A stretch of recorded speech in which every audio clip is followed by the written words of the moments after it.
You keep interrupting. Sorry. You just want to hear your own voice. Let me finish. No, go ahead. Let me finish. You lot didn't give a shit. And that's my son. Be honest with you. Now, it's only because I'm a Christian man that I didn't want to just jump on you. He's created an image that ain't really him. Oh, a lot of it's theatrics. Right. He'll give you a wink off camera. And then one go smoke a spliff and tart Jamaican. And some and patois, That was a lot of money. There's 400 grand I got for that fight. That was a lot of money to me. Then it went down to 35 grand. Is that what happens? I said, I'm not losing again, mate. And I'm just sitting in my car with a bottle of wine, sleeping tablets. And I just took a handful of sleeping tablets, had a hose attached to the car, and I just sat in there, just crying my eyes out, all on my own. World champion.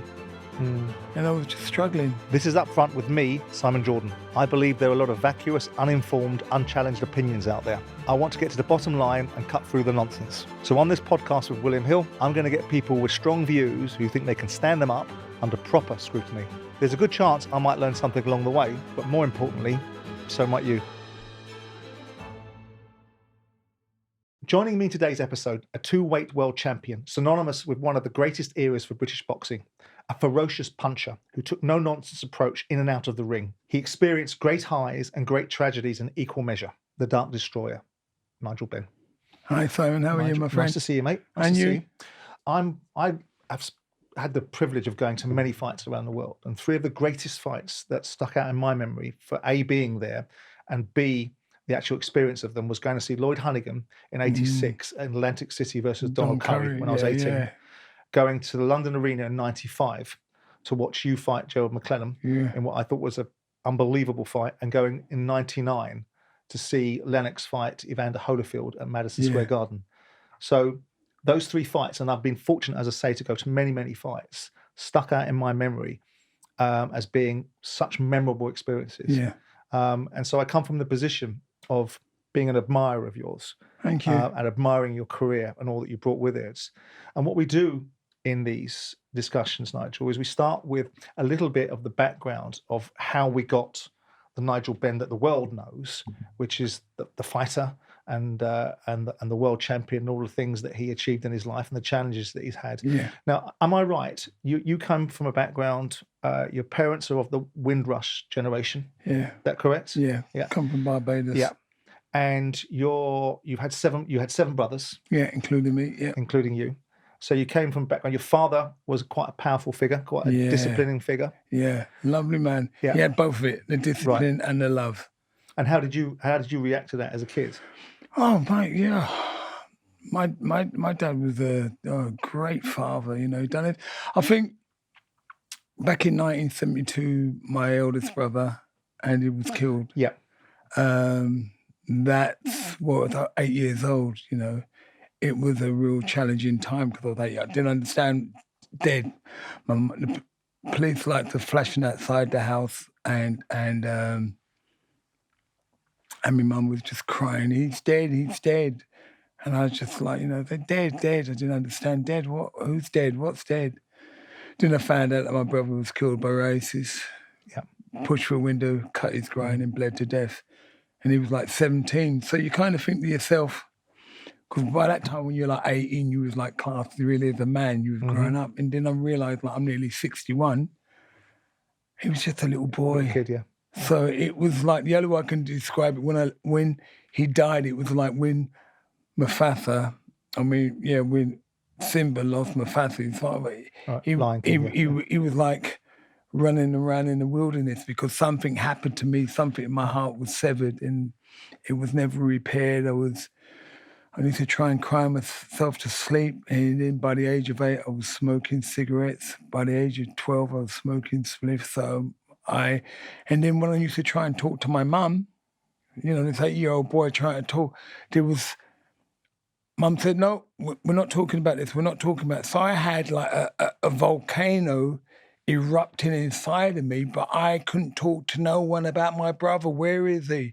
So, you know, because they brought him from Barbados, the only one, all the other ones were born in England. He was the only one that came from Barbados. So my mum and dad looked at him and thinking to themselves, mate, we just brought our son all the way from Barbados to have a better life. And now he's gone. Happens, yeah. But how did you process it? I mean, did it make you, a very different boy than perhaps you might have been. Because what happened, Simon, you don't realise I had childhood trauma. Yeah, absolutely. But nobody knew what childhood trauma was then.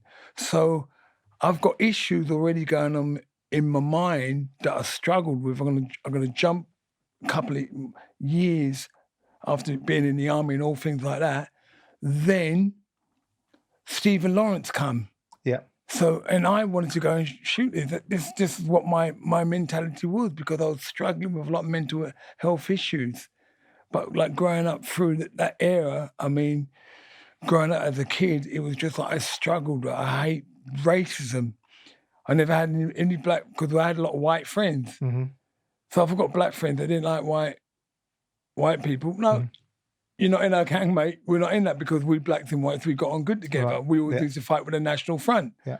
Do you understand? Absolutely. So it was like well, I grew up in South London, and most of my best friends were black. Yeah. So I didn't see it in that way. I didn't see there were good people and there were shitty people, right? Yeah, yeah. And they could be black or white. Right? Yeah, that's it. But the difference is, that's how it was. But the difference is, we had white friends and black friends. We all used to fight against the National Front all the time. But so it was good. We didn't separate it like from, I never had a chip on my shoulder or anything like that. You know what I mean? But I struggled, and and you're going to see all through my life because of what happened in 72, the mental health issues followed me all the way through my career. I mean, my partner, Micheal, she's a relatively well-known TV person. She lost her sister. Her sister was 18 and jumped off a balcony of an apartment building and died. And I can see the trauma in Micheal. And so when you lose a sibling or you lose someone close, and at such a young age, similar age to your brother, it must have an almighty impact. Well, I didn't know where. I didn't know, because there was no one I could talk to at that time. So it's just like, Mum and Dad, no, we're not talking about it, because they struggled. They never went back to his grave ever again. Too much pain. So and that's right. And it's only when I became famous, I went out and bought him a tombstone and everything. And then after about 30 years, when I retired and all that, so Mum bought a tombstone for him.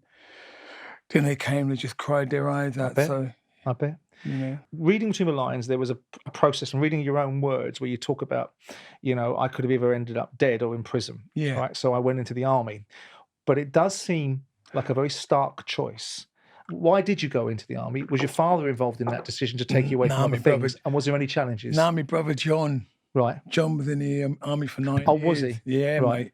And he got so much respect from everybody. Everyone just loved John. When he used to come walking down our streets like a mile long, and he'd be in his uniform, and everyone would just like be out to see John happy. So it was like, I thought, because I was like the black sheep of the family. I was like the black sheep of the family. Yeah. So then I thought, you know what, I'll have a bit of that. So then I went in the army. Oh my gosh. See, it wasn't none of this woke business around then, mate. That was it. If you're black, you're going to get it. Right. If you're ginger with freckles, you're going to get it. Yeah. If you're an Indian, you're going to get it. Yeah. If you're Chinese, you're going to get it. We all got it. Yeah.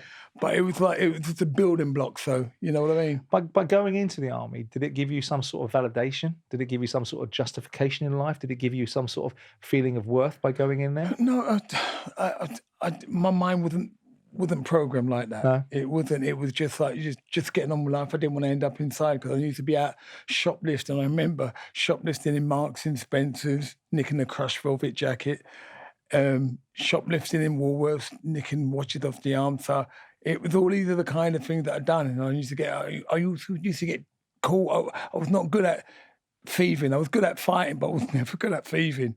When you're in the army, boxing finds you, or you find boxing. How did that come about? Well, if you're good at sport in the army, whatever sport that you are, they take good care of you. Yeah. Instead of you getting out of bed at 4:45 in the morning, you're getting out at 9 o'clock, going for a run, coming while they're all having slops and all that, where I'm having steak and salad and everything. So I was happy about that. They just took good care of it. Any kind of sport in the army, they looked after you. Yeah, when my dad was in the army, I mean, obviously years and years before you, but when he was conscripted, he went out to Libya and because my father was a former professional footballer, and so he played football in the army, and he did it for that exact reason, which was you got treated differently. Yeah, 100%. You got a different regime. But until the season was over. Yeah. Oh my gosh, it was like the Pathfinder, mate. Where am I going? You stay with me, mate, because I know you're a good map reader, so you get lost in it, But I think it was the best part of my life, actually, until we went to Northern Ireland. Right.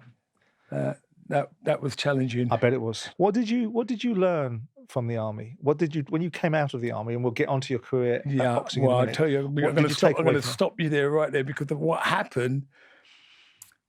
I remember I'd done a race and I came in second. Yeah.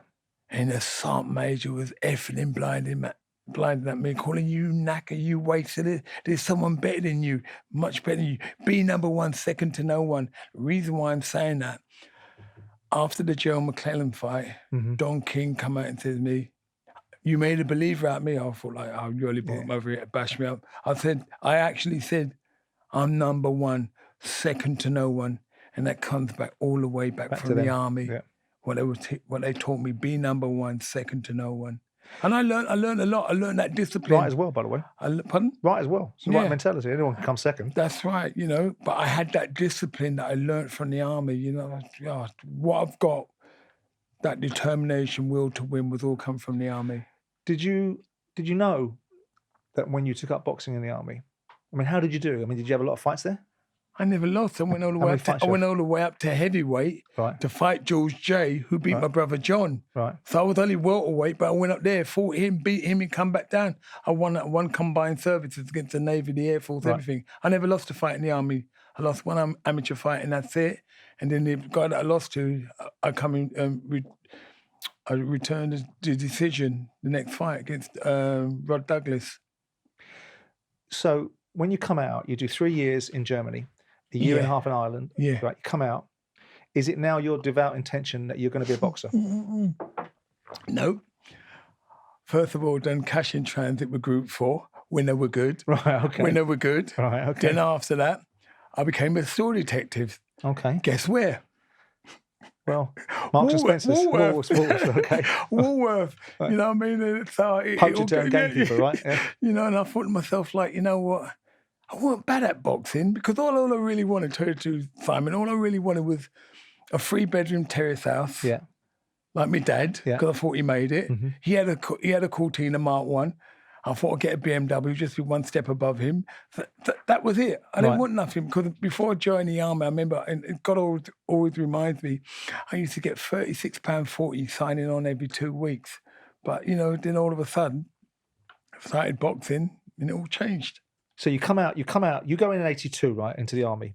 You come out in 86, is that right? Give or take a year or so. Yeah. You turn professional in 87. Yeah, whatever. Yeah. So who was the architect of you turning professional? How did that manifest itself? Frank Warren. I was with Frank Warren. Right. So who's promoting you? Frank Warren and Bert McCarthy. Right. But me and Frank fell out. Well, not fell out. Yeah. You know what it was? Had a disagreement. Yeah, well, I'll tell you what it was. I just wanted Frank to come down and watch. Let me show you what you've invested your money into. Yeah. And he never come down. And I said, screw you, in other words, a bit stronger. And I said, Matt, I'm leaving. I didn't box for about 6 to 8 months, and I met Ambrose Mendy. Right. But I would have stayed with Frank, but I just wanted to show him this is it. Because I had that army discipline, that mentality. Mm-hmm. Look, this is what I can do for you, and I know what you can do for me. But he never come down and see me. Did you, I mean, you now start a professional career, right? And you have 22 fights in 2 years, which is remarkable. 12 fights in your first year, 10 fights in your second year. So you're fighting every bloody month. Yeah. And you're building up a reputation, and you get this moniker, the Dark Destroyer. Was that who called you that in the first place? The media. First it was the meme, Nigel Benn, the meme machine. Yeah. Then it was Nigel Rambo Benn. Yeah. And the paper said the darkly strife. And the darkly strife. Well, I'm dark. I like destroying people. I thought, that name's going to stick. So I kept it. Kept the darkly strife. The paper name. I don't know who done that. And I thought, I like that one. I'm going to keep it. There was this perception, and I think probably rightly so, that you were quite an angry, upfront individual. I hate the expression aggressive, because I think it's something that people use to diminish people. But you had an aura, you had an attitude and an outlook, and people knew. But I wasn't angry. It was just who I was. It wasn't angry Simon. It was just the way just the way I was. I don't know if I was still dealing with something that happened back in 72. I don't know. But is there two different animals? Is there the perception of you walking into a ring, going and wrecking people in the first 22 fights, and leaving nobody standing? Yeah.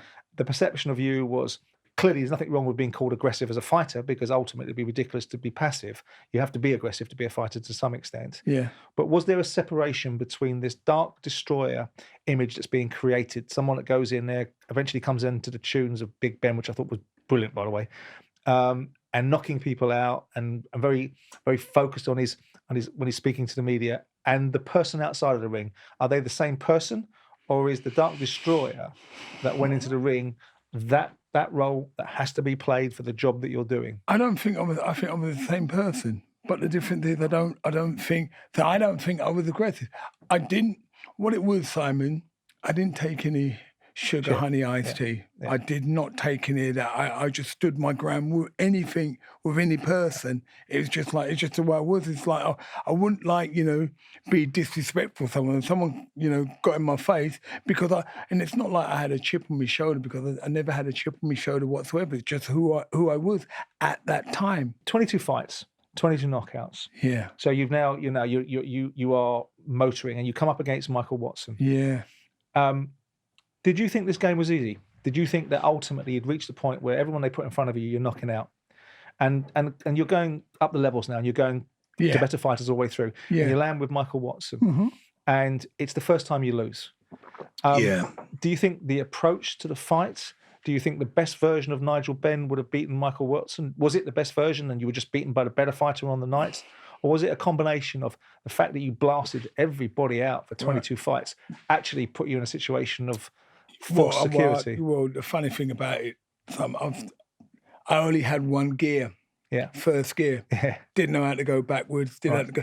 And I'll tell you this, I know this fight like the back of my hand. It was like, so it's the biggest fight of my life. Mm-hmm. There's a lot of nervous energy when going in a ring, fighting Micheal Watson. So I'm already burn out a quarter of my engine of this nervous energy. So by the time I get in the ring, I'm on 3/4. Right. I mean, he didn't hurt me. He was throwing punches. I just walking through him, just throwing everything, crash, bang, wallet. Come to round 5, I'm sitting down there and me lights flashing to say you're out of fuel. And I got in the corner, man, Brian, and he said now go out there and steam him. And I'm looking in the boxing pamphlet, steam him. I can't find it in here, mate. Mate, what do you think I've been doing for the last 5 rounds? And then Michael just hit me with a jab, and that was it.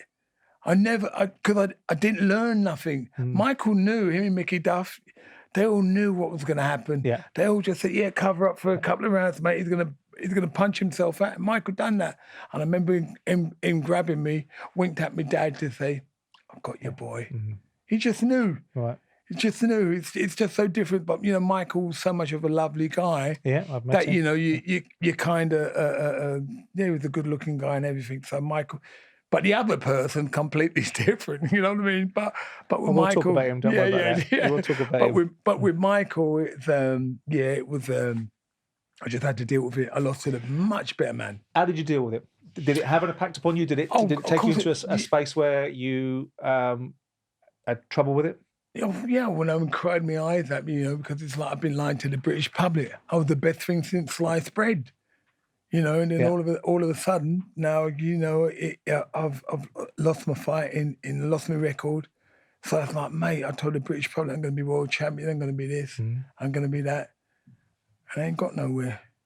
So I was really devastated. But then I dusted myself down and said, you know what, let's go and move to Miami. So I was going to ask you that, because that's a ballsy decision. You take yourself out of somewhere that you know, and an environment, and you go to America. And I remember watching you do it at the time and thinking, that's interesting. And of course, I've watched you then go and beat DeWitt, and then go and absolutely destroy Barkley. Oh my gosh! Let's don't rush that, because I really want to go into detail about that. Please do. But I mean, was it simply that ultimately a clean break gave you a clear mind in terms of, you just said that, you felt like, oh, hang on a second, I told everyone's going to be a world champion, now I'm not. And you go away somewhere else, change the scenery, change the circumstances. But I didn't, one thing is, Simon, I didn't like sparring. I hated sparring. Right. A lot of people like going in there, crash bang. I don't like that. Because some guys go in there and they have wars. Yeah. And then they come out, finish their career, they're all punchy, they're half punch drunk because they've had wars in the gym. I wasn't going to be one of them guys. Some people love it. I just didn't like sparring. Even when I fought Gerald McClellan, people thought I'd have about 200-300 rounds. Yeah. I had about 30. Right. Once I got me distance, that's it. I'm not going in and having a war in the gym. I'm going to have a war in the ring. Mm. But when I got to Fifth Street Gym, that was when it changed for me. Because in the back of my mind, when I was sparring and all that, you get guys sitting there like smoking. Yeah, you want to do 6 rounds? I'd be like, who, me?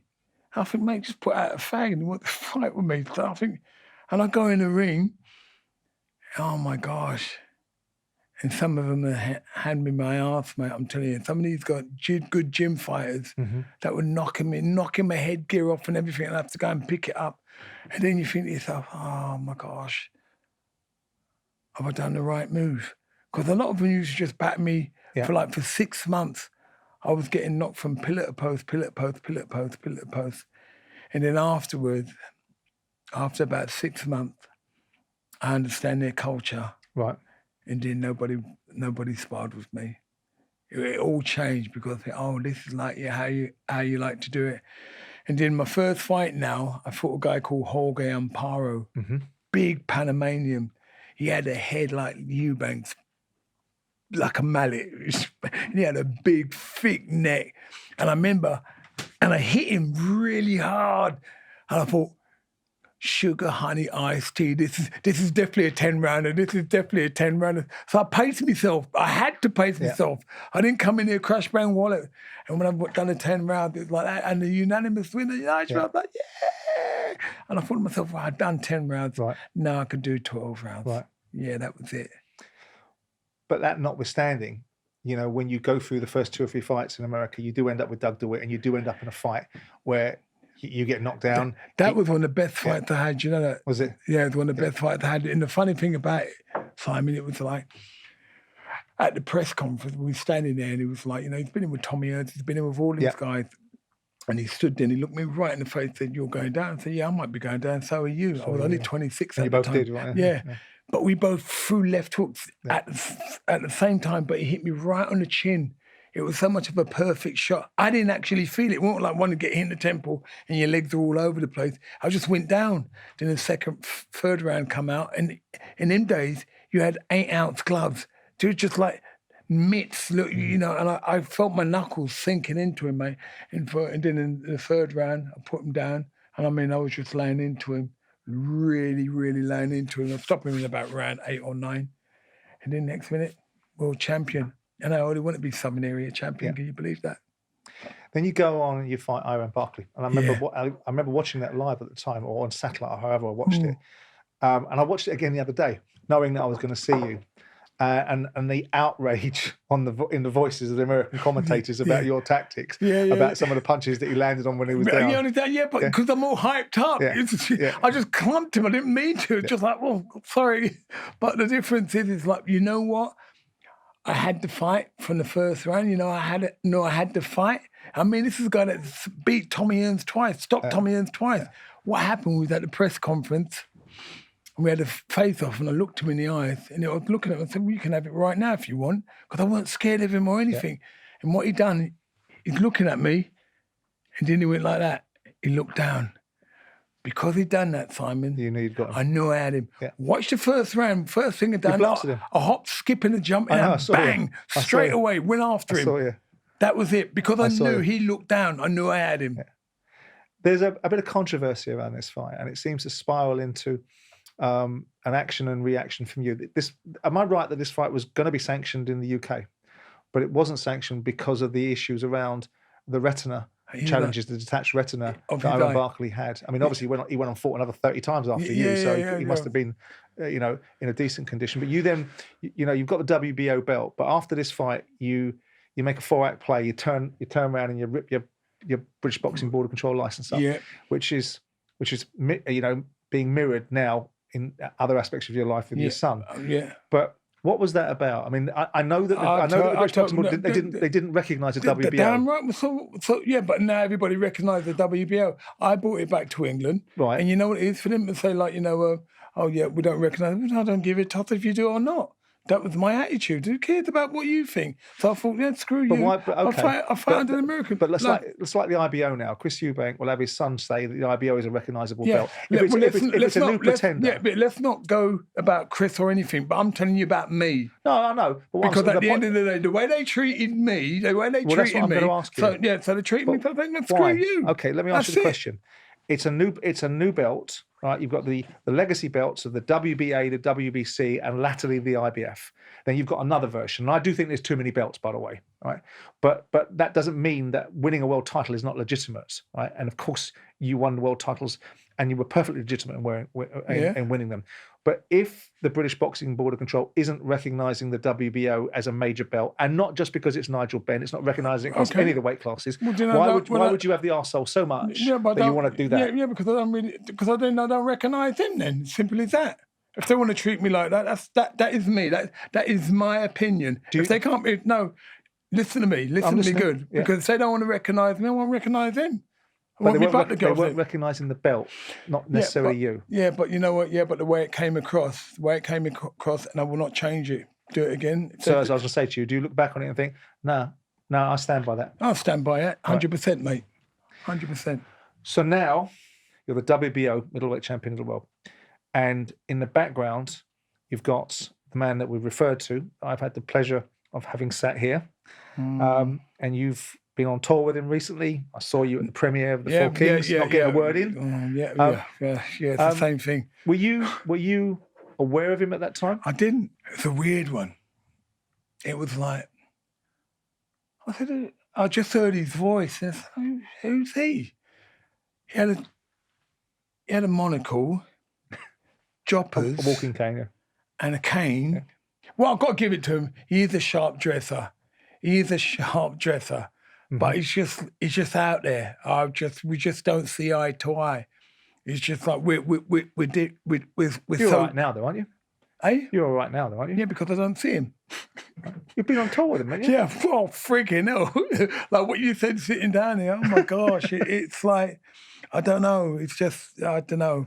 I've got nothing against him, and I thank God for bringing Chris around in my career to be able to have over 47,000 at Old Trafford, over 18.5 million people, and nearly 500 million around the world to watch it. Yeah. You know what I mean? I wish pay-per-view was then. We would have been all right. Yeah. But we're just two different people. It's just like his son is like him, and my son's like me. I've even got a tattoo on my back saying like father, like son. And them two are the same. Like, it's just that Yeah.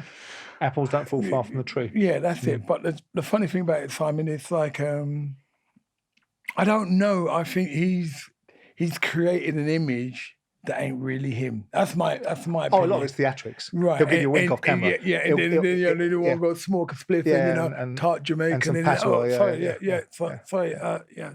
My mother language, makes me laugh. Yeah.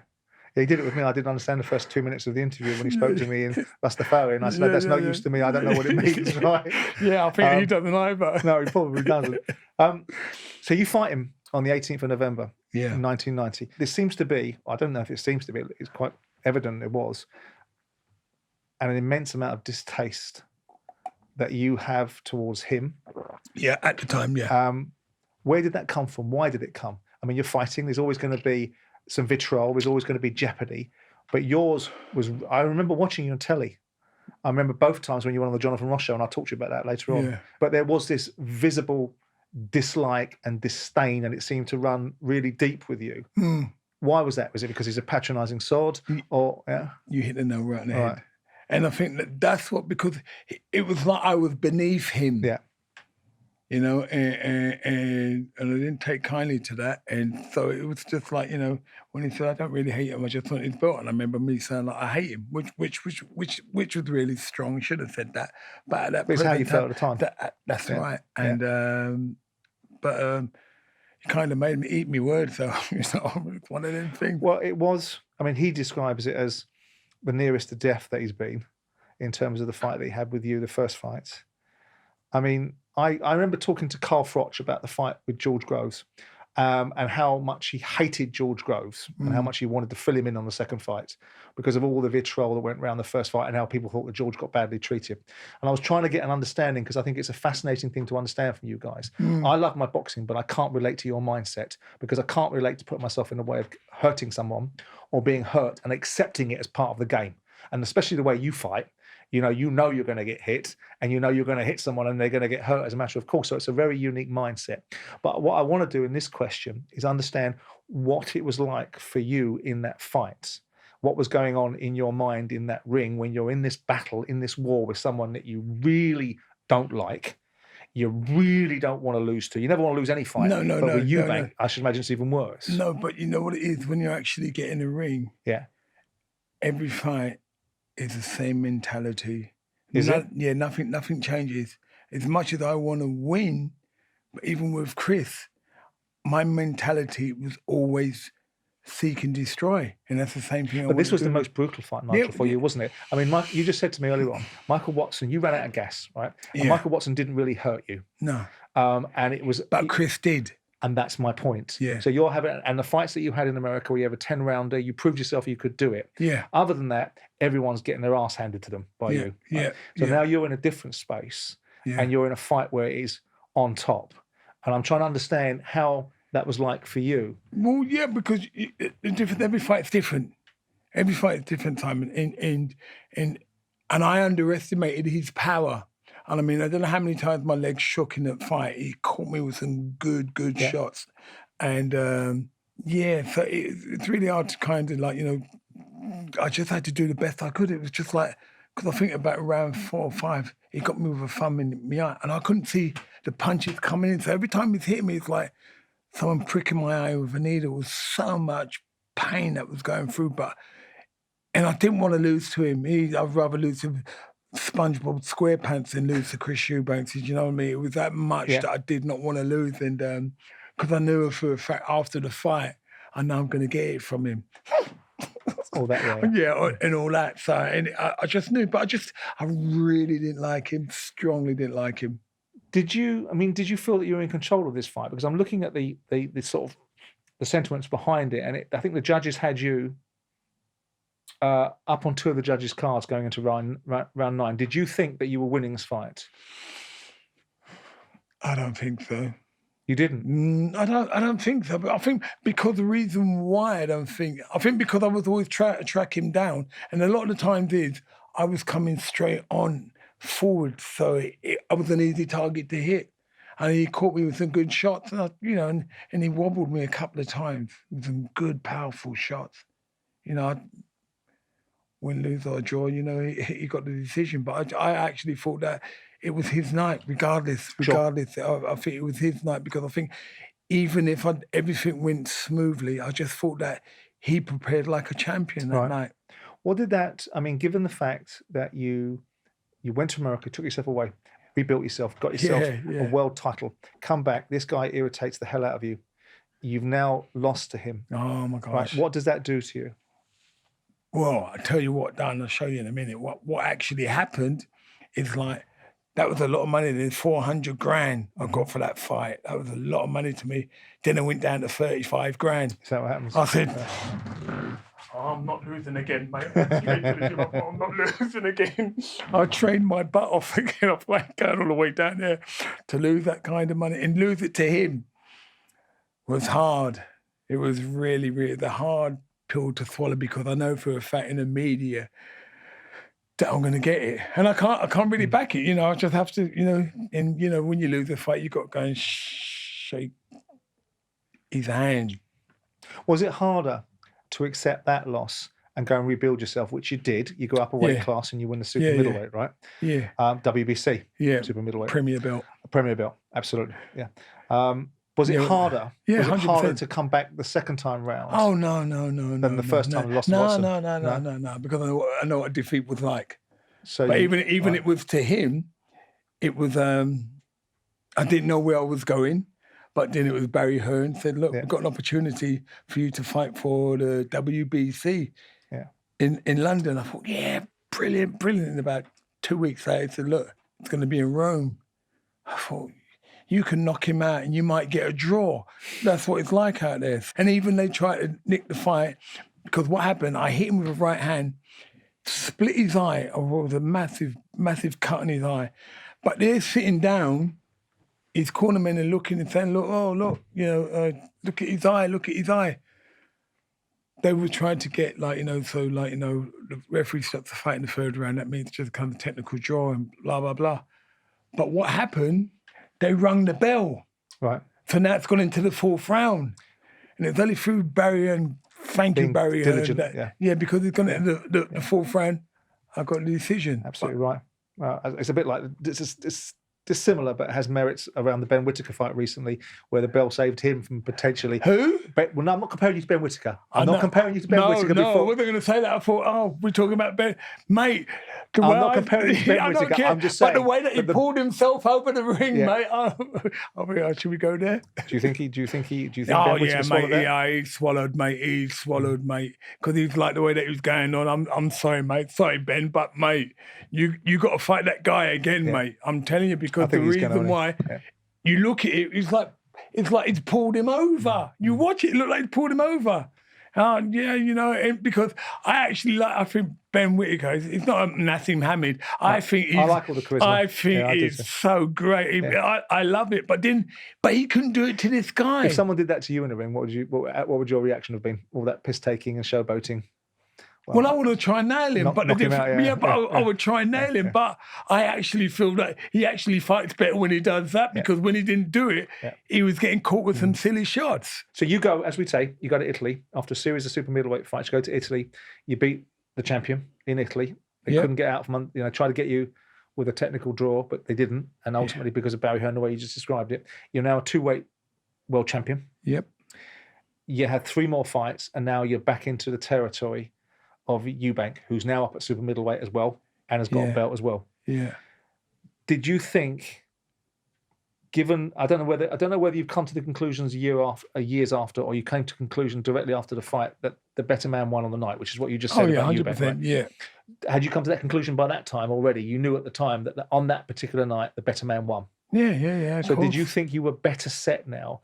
Because ultimately the vitriol, the disdain, the dislike, the spitting venom was still there. Yeah, but in a different way. It wasn't like, I had because I had so much anger and everything towards him, and it was completely different the second time round. And actually, I got told that the first fight was much better than the second fight. But this time, I didn't come at him straight. First fight, I just came at him straight. Second fight, he couldn't even hit me. He couldn't even hurt me, not at all. The first fight he did, because I was bobbing and weaving, moving, and I was missing a lot of these shots, and he was hitting a lot of air, and he would say that as well. But the second fight, I thought I'd won. When they deducted the point. How can I deduct the point? I said I hit him low. How can I hit him low? With these shorts up on his neck? His shorts are right up there, mate. Do you still now, when you look back on it, at the time, you thought you won, and I think you just won. Yeah, I did. I think I won, but you know what it is. Do you still now think that when you look back? No, I just don't even. Doesn't matter now. No, it just doesn't matter to me at all. Yeah. As long as I've still got that belt around my waist, still got £1 million in the bank. Why? I mean, that's the end of the day. That's the end game, isn't it? To be able to win things and also get paid a lot of money for doing it. That's right. Why'd you fight? Why'd you never fight him for the third time? That's down to him, not me. Why? I don't know. I don't really know, because I think at the end of the day, I walked off. Yeah, I don't know. Just kind of lost heart. I just lost heart. I would have loved to. But matter of fact, if they said to me, how about doing it now? I would still do it now with him, just with him. Mm-hmm. You have a series of fights, and then you end up with probably the fights that I think probably unfairly, but notwithstanding it, because I think the body of work that you had is pretty significant across the board anyway. But the fight that people will remember for lots of different reasons. One is because of the recurring tragedy that links you and Eubank, because he obviously had that with Micheal Watson. You both experienced this scenario with Gerald McClellan. And you said at the beginning of the show that, that Don King brought him over to bash you up. 100%. And I remember listening to you talking about fighting McClellan, and because they were describing him as a mini Tyson, weren't they? Yeah. That's what they described him. And I remember you saying, you said it a couple of times here, about, I wasn't frightened of him. I'm not frightened of him. Is it part of the boxer's mentality that you would be frightened of anybody anyway? Yeah, but that was it. Because sometimes it's just like, I remember when Michael Spinks fought Mike Tyson. Right. He was pooing his pants. That's what before. I think. Absolutely, I do. I think that too. You couldn't even look him in the eye. Yeah. Mike Tyson's doing all these neck movements, and Finn was just pooing his pants. I think so too. So the difference is, the reason why what happened with Don King, I was meant to fight Michael Nunn. Yeah. But he said to my manager at the time, no, take $100 grand off. I thought Michael Nunn was a slippery 6'2" southpaw. And he said, no. And I said, no. I said to my manager, go and tell him I ain't taking the $100 grand off. I'm the champion. He said, if we don't, we're going to bring in mini Mike Tyson. Bring him on. Bring him on, yeah. That was my old attitude, bring him on. But I'll tell you what really changed it. I've done all the sparring, done everything right. But what happened with Gerald McClellan, he started off at light middle, banged everybody out, moved up to middleweight, banged everybody out. Yeah. Now he's jumping up super middleweight, and the first person he's fighting is me. Yeah. Yeah. It takes you like 6 to 8 months to adapt to the weight, Simon. And so what happened, we was at the press conference, I'll never forget this. He looked my dad right in his face and he said, I'm going to hurt your boy. And my dad said in his Bajan accent, you got to do what you got to do. And I thought to myself, you cheeks twat. I thought to myself, talking to my dad like that. And things, so little things like that spur me on. But I tell you what, it was the first round when he come out, because he's just slim. He's like a Tommy. I was there, mate. I watched him. He's not got no muscle or anything. Yeah. And I remember, I was bobbing and weaving, I was on the ropes, and he cracked me, and I thought, okay, not too bad. And then he cracked me again. And I went out, but I felt all the ligaments in my neck stretched, and I went out. And I was on the floor, and it was like that. I'm on the floor. And then I just got, and I got out. And then afterwards, I was just like, Was it a long count? No, because when you listen, I'll tell you, you can pull it up, because if you go outside the ring on the canvas, it's 20 seconds, thank you very much. Is that right? Yes, go and check it out. Fact check me. When you go fact check me now, you'll see. No, going down. I believe you. Right. I'm just telling you. I believe you. Yeah, because you don't want me to come over there anyway.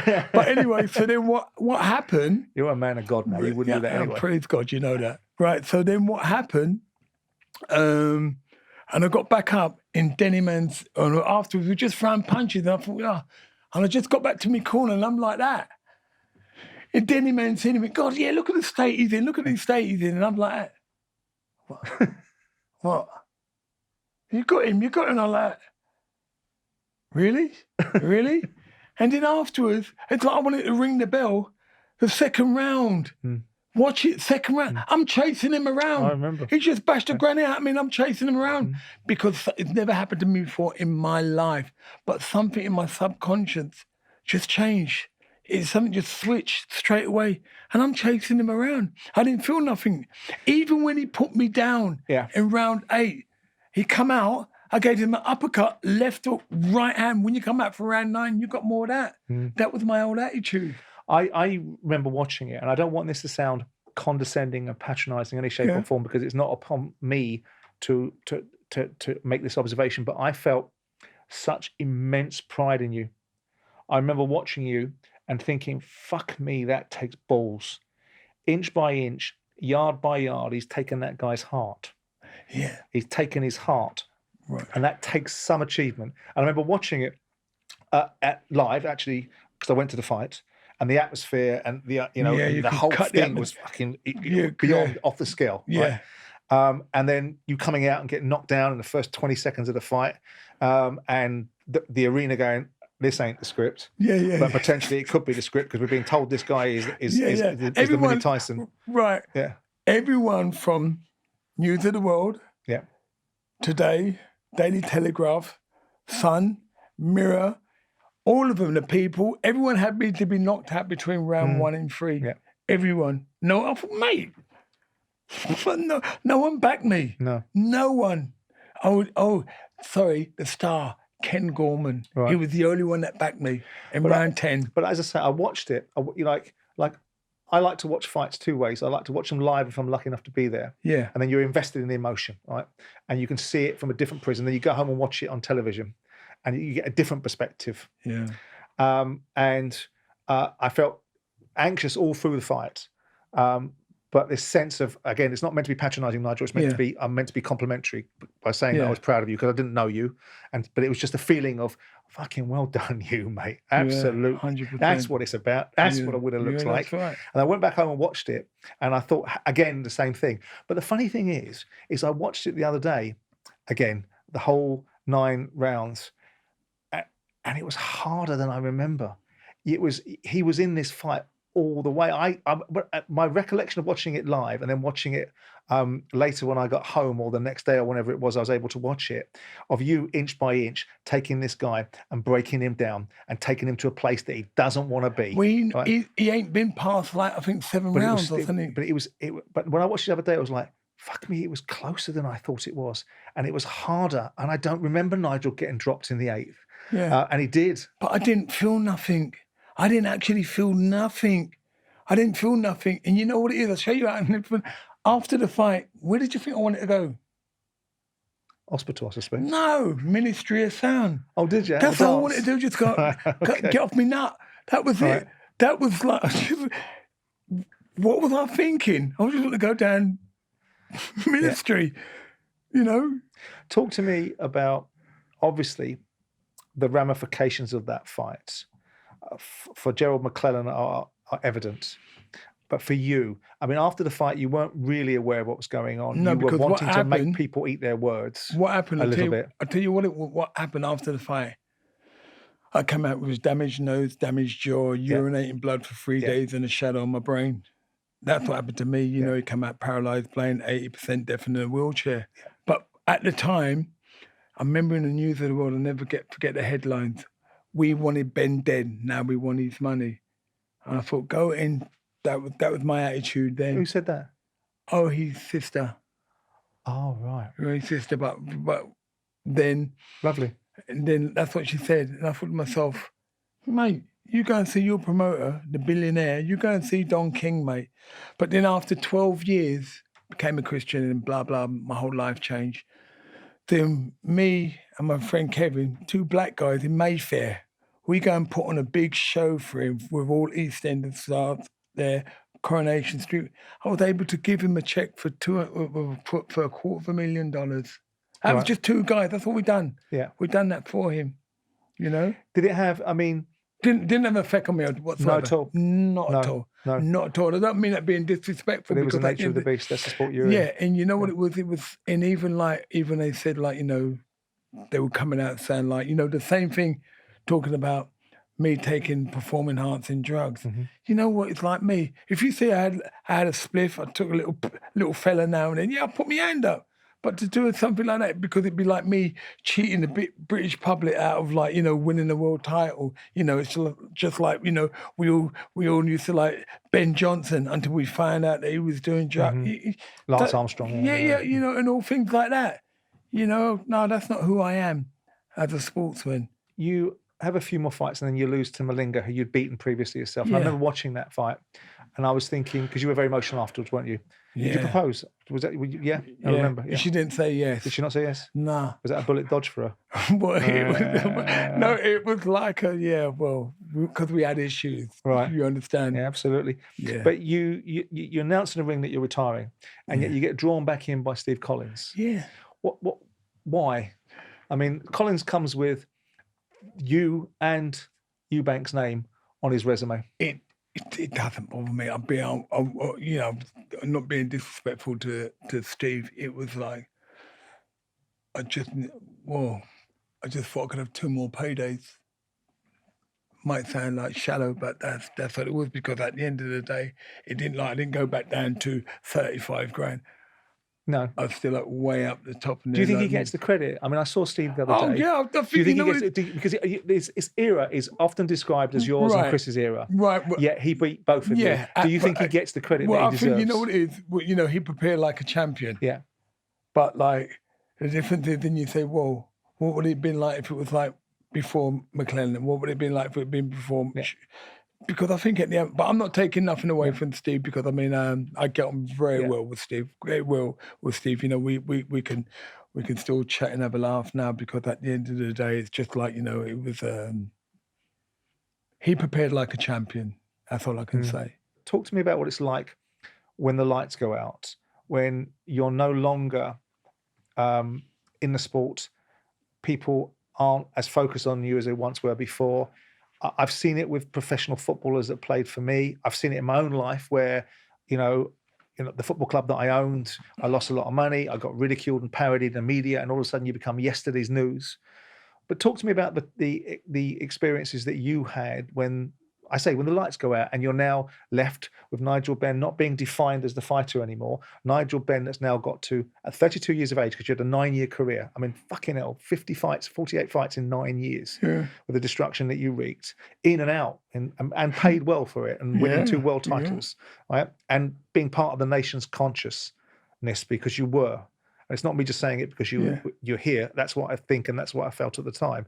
Thank you. But what happens to you when the sport finishes for you and all of a sudden you've got to face the rest of your life? Right. Well, then that's when it's so funny. Yeah, no one really asked me that, really, to tell the truth. But, you know, for a period of time, because then I became a DJ. Yeah. I was traveling all around. What kind of music did you play? I played funky house all day long. Trevor Nelson sort of stuff? Yeah. No. Did you soul?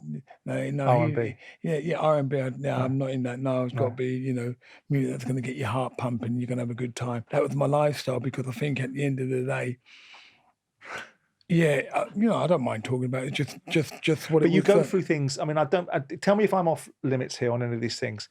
But you potentially have a suicide attempt. Yeah. You have breakup of marriages. Yeah. You have various addictions. Yes. What's going on here? Oh yeah, but that's what I was getting to. Before you really interrupt. Yeah. So then what happened? I'll tell you when it was. The first Sugar Boy Malinga fight. Right. One of my pals gave me a pill. Didn't know what it was. And then from that time then, I was addicted to ecstasy. Right. Just like that. It was like. But how does that get you into the situation where you're on a spiral? Because I realise if you end up in Streatham, you could want to commit suicide. You keep interrupting. You just want to hear your own voice. Let me finish. No, go ahead. Let me finish. Right. Because then, now over a period of time, I'm well addicted to it now. Right. But that wasn't because I spiraled out of control. Because now what I'm saying, that childhood trauma has followed me all the way through. Yeah. And I've still never dealt with the issues that were still inside me. Do you understand? And you don't have boxing anymore to distract you? Well, it wasn't even really about the boxing, because even when I weren't boxing, the only time I actually have peace is when I was fighting. Right. Because I was going through a bad period with my wife, and I was really struggling with that. I think because what I was doing, I was having affairs. And that's what really, you know, I meant to love this woman, and yet I was still having affairs, but I couldn't break them both addictions. And I remember when I went to Streatham Common, back in 98, I just sat in my car crying my eyes out, 2-time world champion. There's all men picking men up, and I'm just sitting in my car with a bottle of wine, sleeping tablets. I just took a handful of sleeping tablets, had a hose attached to the car, and I just sat in there, just crying my eyes out, all on my own, world champion. And I was just struggling. And I got home. And then my wife, Caroline, she just ran into church, cried her eyes out, and she said to God, she's speaking to God, she said, do you want to help me out down here? She said, if you do, I'll worship you for the rest of my life. And she come home and she said, and we ain't spoke for ages because of 98. There's a big story about me sleeping with some woman. And she come home And this is the first thing that come out of her mouth. Jesus said we're going to be all right. And I'm thinking, oh my God, she's lost the plot. That's what I'm thinking. I think I want to put in the priory. And then she started going church. And then I started going church. I thought, well, she's a Christian. I must be a Christian. But then I wasn't. It was like, I was like Clinton. No, I did not have sex with that woman. It was like, I was like him. I was lying to myself, I was deceiving myself. And then when I really became born again, when I moved to Mallorca, I just went to my teacher. I was having Bible studies. And I said to her, and I've been writing, I said to her, I've been having an affair. It just come out my mouth. And then, and I couldn't take it back. Because what it is, Simon, all through my life, I've been a liar, been a cheat, been everything. And for the first time in my life, I'm going to be honest. And she said to me, have you told your wife? I said, no. She said, you better go home and tell her. So then I went home. If you ever see a black man turn white, you should have seen me that day, man. I'll tell you, all the colour went out of me, but for the first time in my life, I'm going to be truthful. And I told my wife. I remember her smacking me in the mouth, throwing all my clothes out the bedroom window. The gardener was like thinking, what's going on here? And anyway, what happened, cut long story short, I left my villa, went to live with my pastors for 1 year. 1 year. Went to live with your pastors? Yeah, just 1 year, studying the Word of God, transforming my life. And what I mean about, because I thought I was born again, but I was not born again, because it says in Romans 10:9, if we confess with our mouth, believe in our heart that Jesus Christ is Lord and that God raised him from the dead, we shall be saved. I've never made a confession accepting Jesus Christ as my Lord and Saviour. So then when I started doing that, my whole life changed. Stopped smoking cigarettes, stopped spliffing, stopped taking ecstasy, stopped chasing women. And then so I lived with my pastors for 1 year. Didn't watch TV for 1 year, just studying the Word of God. Then my whole life was transformed. And then what the funny thing about it, living in this house, I had to change my whole life. And what I mean by changing my whole life, Simon, I couldn't drive a Porsche, couldn't drive a Cadillac Escalade. I had to drive a G-Reg Escort with wind down windows. I like those Escalades. Yeah. They're smart cars, aren't they? Yeah, but you're not listening to what I'm saying. Forget about the Escalade. Oh, sorry, I had to drive an Escort with wind down windows in Mallorca, and I couldn't wear none of my Versace machine or anything like that. Go back to basics. I had to go and get my clothes like at the second-hand shop. And like in bin liners, and I think... I don't understand why did you have to do that? Because, you know what, is to change who I was as a person, right. Who was really me, who was Nigel Benn? Right. Who was Nigel Benn? Nigel Benn the boxer, but who is Nigel Benn? So they stripped me of who the public thought who I was. And this woman, Cheryl Salamanca, she done a job on me. What I mean, I'd never cried so much in all my life than this woman. And I had to sit down, have family meals.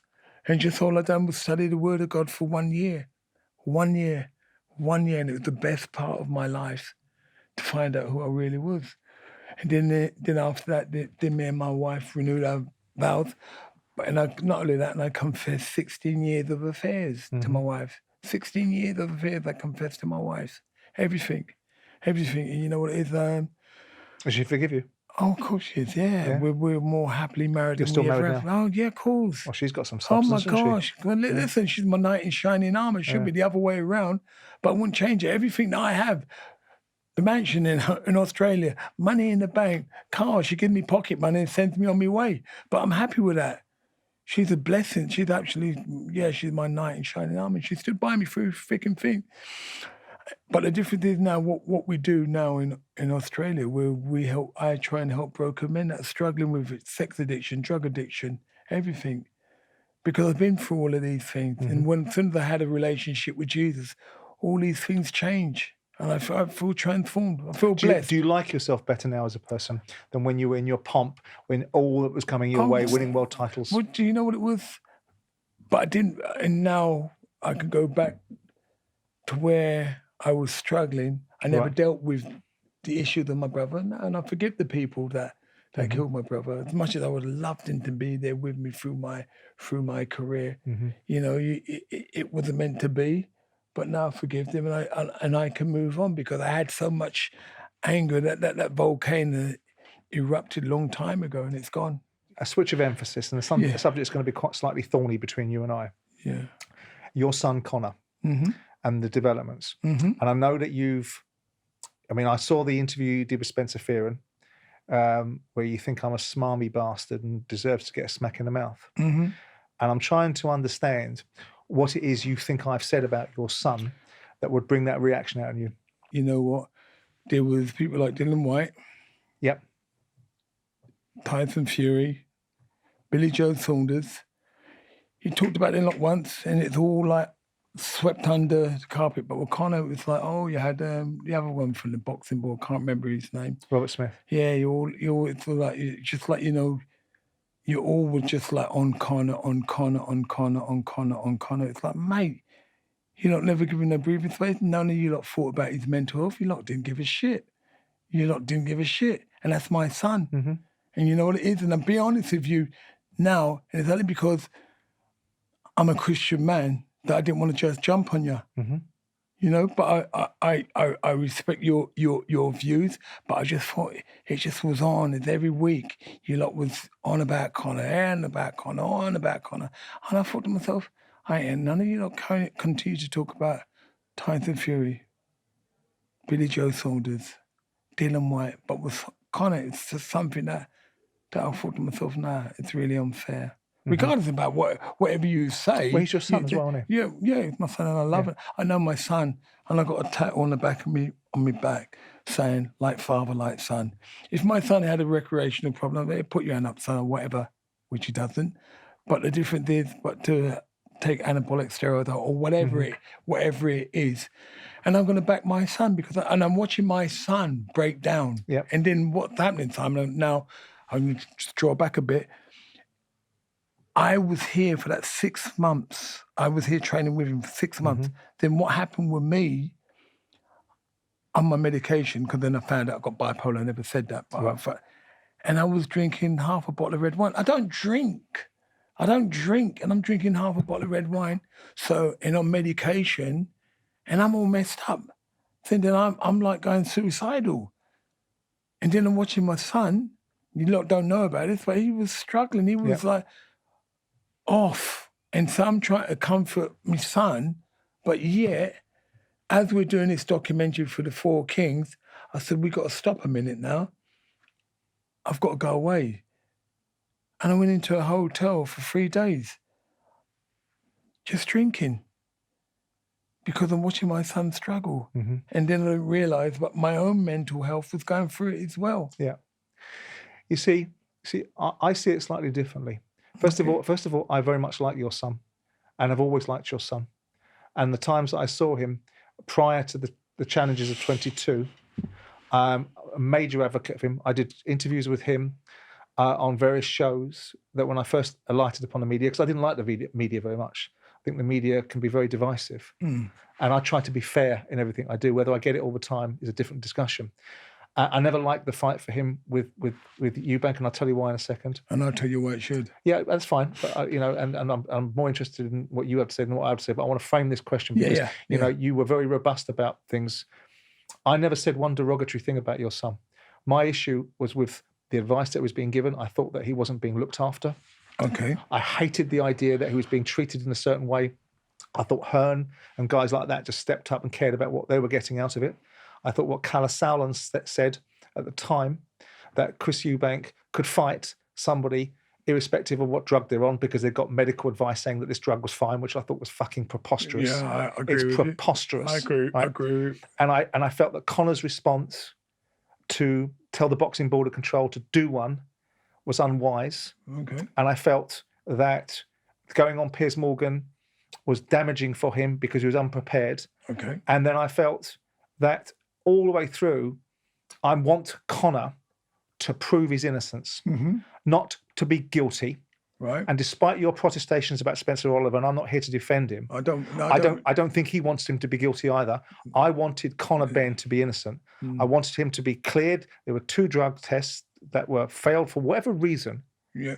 And I gave audiences to Rene Curiel, who came on and told me that Conor has got medical proof. We've got unadulterated ability to prove that medically and clinically that he cannot have ingested drugs. And I was like, fucking brilliant. When are you going to bring it?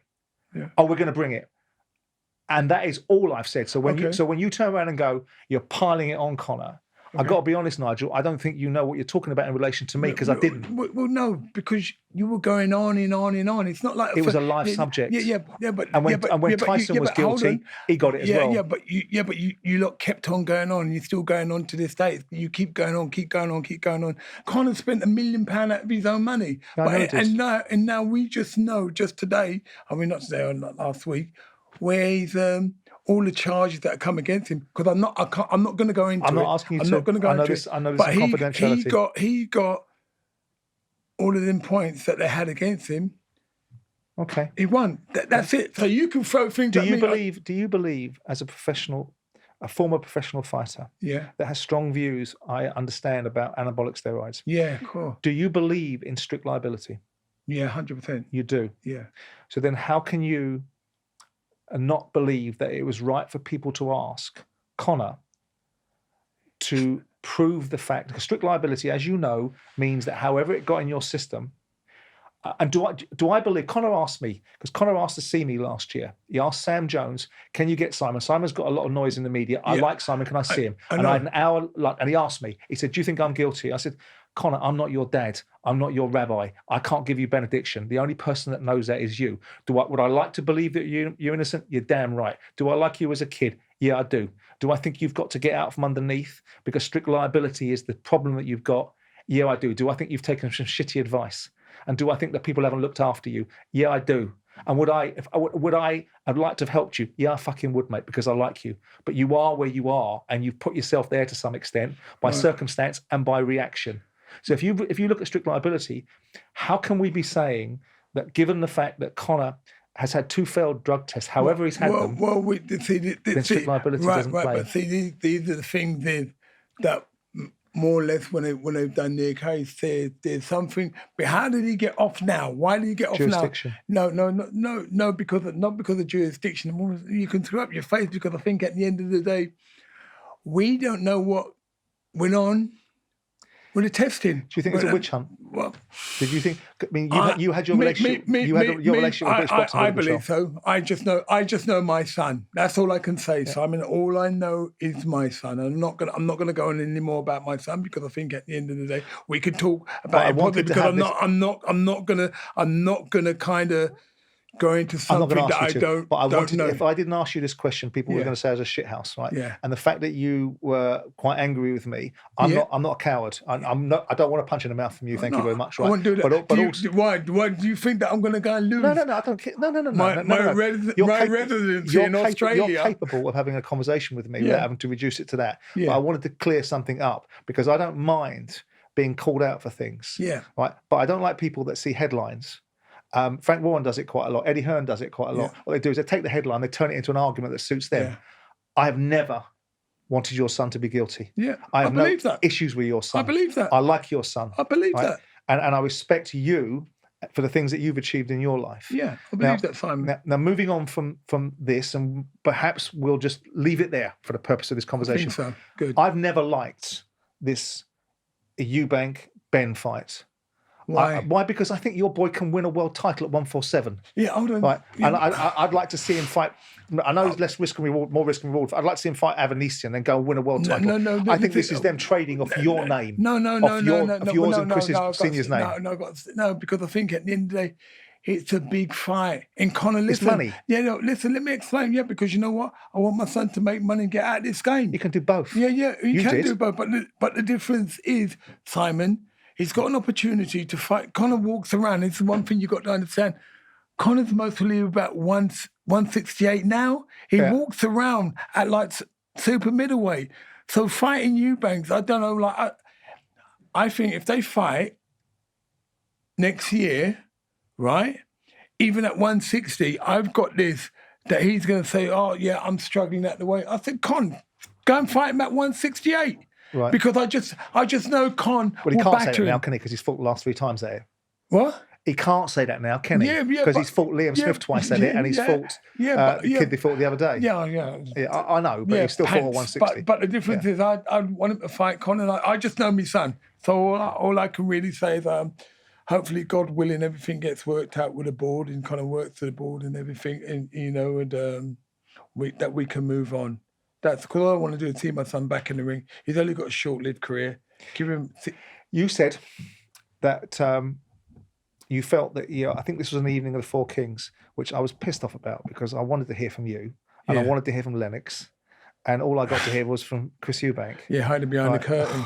Drove me insane. I mean, he's entertaining for a period of time, right? But I wanted to hear from you. So I'm glad that you're here to do this and talk to me.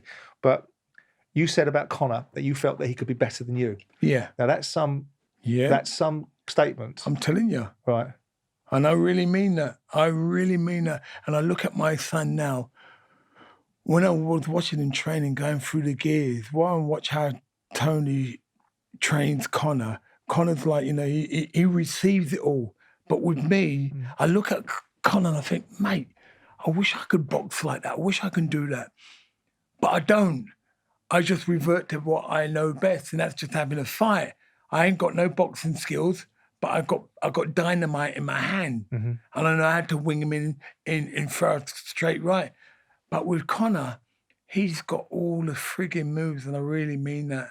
I can see him. I said to Conor, I can see you fighting Barrios for the world title.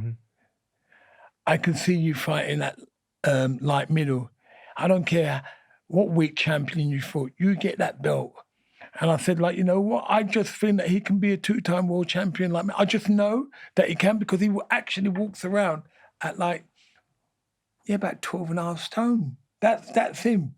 But, so I know he can get down to welterweight, but I would like to see him fight at 147, win a world title, and then move on. Well, the reasons why I want him to fight at that weight, because I think that's his natural weight at this moment in time. Yeah. And that's the opportunity to win a world title. And also, irrespective of our differing views about the structure of how this situation has manifested itself, I think if he goes and fights other people rather than Chris Eubank, he re-wins the affection of the British public, because he's going to have this stigma, whether you think it's right or wrong. Listen, if he goes and fights in his own weight class and beats the best in that weight class, rather than fanning your legacy. No, he's going to have his own legacy. Let me just tell you something, Simon. The amount of love that Conor gets out there, he ain't got it. Whoever he fights, because I tell you what, you watch their turnout for him, because when this fight was made, the Eubanks fight, it was sold out, the O2 Arena in 8 minutes. And the same thing now, even though it's it could be in... but they're selling out Jake Paul versus Mike Tyson. Yeah. That doesn't mean anything, does it? It doesn't mean anything, but but Conor is not Mike Tyson or Jake Paul. Because Mike Tyson's had his day. Yeah. Jake Paul, he's just like one of them influencers that, just get on my nerves all the time. Sick of hearing about him. Good lad. But with Conor, he's got a good following. He's got over 1 million followers. He's going to do well because you know what it is? It's just like I'm watching my son life come back to him. And so fighting Eubanks, because I think at the end, the money that we're talking about, it's like trebled, Simon. And when it's your son... I get it. When it's your son, mate, all you want to do, son... 5-6 fights, mate. I would like to see you out the game. Well, you did it, didn't you? 9 years in and out. That's it. And I want my son to be able to do that, Simon. Get out of the game, because, we'll never find out. I don't know why God actually put my son through this. I sometimes think, well, would he have spunked all the money up? I just don't know. You're trying to think, why did he have to go through this to get where he is now? maybe he's learned in them 2 years that he's actually, that he went through these things. He's might come out stronger. He has, Simon. He's come out of, oh my gosh, it's like I can sit down. The relationship, even though we've had a tight relationship, me and my son, he couldn't stand me in the beginning. He couldn't stand me, didn't like me because what put his mum through. Yeah. And but now me and my son, we I've got a tattoo on the back like father, like son. We're identical, and I just see him just going on and up and onward and being better than me. I hope he is. Praise God. When you look at the landscape of your division over the years, pre-you and post-you, when you look back and you look at Hearns and Hagler and Leonard and Duran, and then you look at post-you, which is Froch, Calzaghe and Canelo.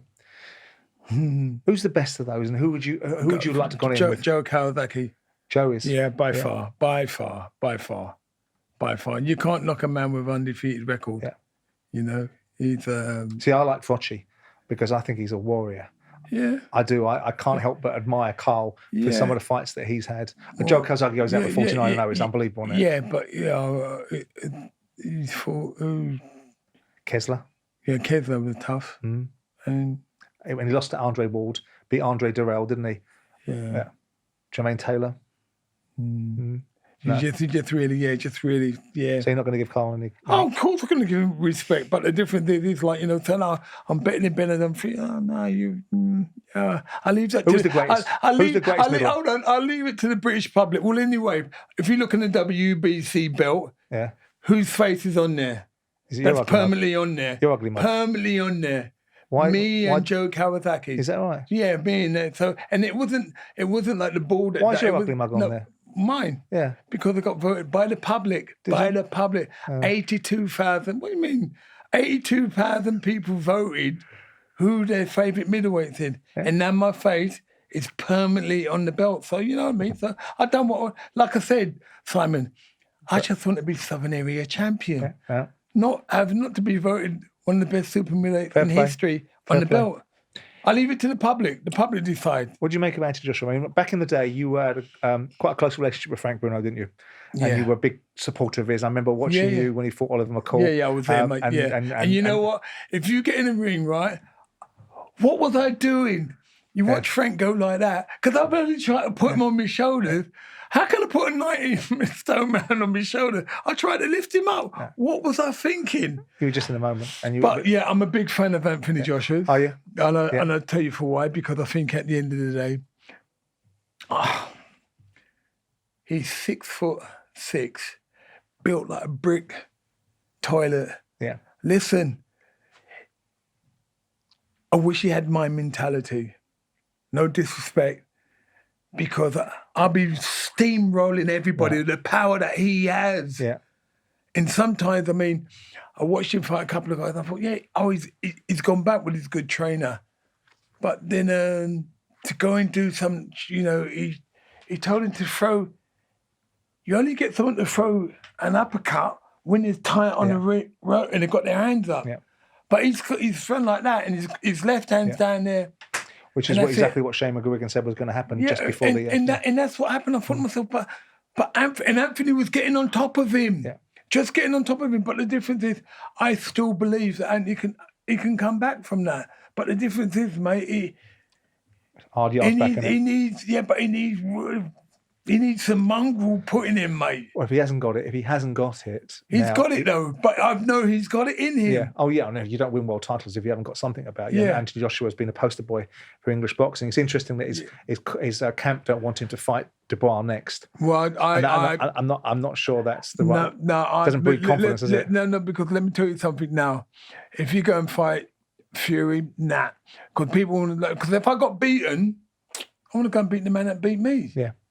That's me. No, come on, bring it on. Let's go. And I think, I'd love to be in the gym with him. Come on, give me some encouragement. Not saying that he's lacking encouragement, but mate, you just need, you have to get that mongrel inside you that I know's in you.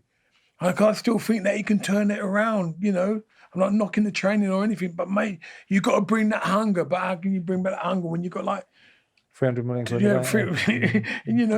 But I still think he's got it in there. But I don't think he should go anywhere else but fighting Dubois. What do you think of Dubois? I think he's great. He's not the Anthony Joshua because, like, all right, he's not, he's a bit camera shy or anything, but he's not. He's not getting better, getting more confident. But he's got a lot of power. Yeah. He'll be the next one. Hope they do make the fight. But I don't think they are. I think it might be Joseph Parker. I think that he'll. I think he actually really beat Usyk. We said he got hit low, wasn't a low blow. No, I agree. Right, and he played up on that. So so at the end of the day, but now he's world champion anyway. He's going to go on and fair play to him because a lot of people questioned his heart. Yeah. After the Jojo stoppage and after the Usyk stoppage, people went, "Did he fancy it?" Maybe. Yeah, but look at the last guy, Hrgovic. Yeah, mate. I know he took in the beginning. He took some punches. And he wasn't supposed to win that, by the way. Yeah, he wasn't. No. I know, but didn't he come on so strong? I thought, mate, look at it. He's still going. Yeah, roaring. Last question for you. Yeah. The big fight on December the 21st. I was surprised. I didn't pick Usyk to win that fight, and it's not because I'm disrespectful towards Usyk.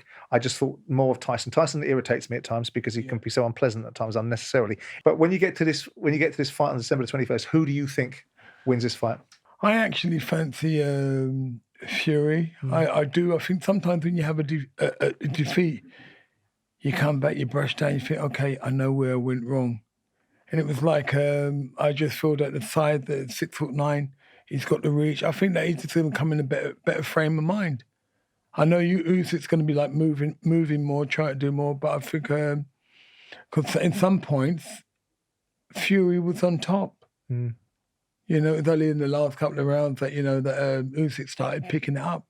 But I do think it'd be nice for Fury to win. It's been a fascinating fight. It's been fascinating talking to you, Nigel. Thank you. And thank you for being so upfront. I thank you that What's so bad, was it? I thank you that we can agree to disagree. Yeah, mate. Good lad. Well done. God bless you. Cheers, mate. Ta-da. Thank you. Up Front with me, Simon Jordan, is brought to you by William Hill. For new weekly shows, subscribe to our YouTube channel. You can find audio episodes on Spotify, Apple, or wherever you get your podcasts. 18+, please gamble responsibly.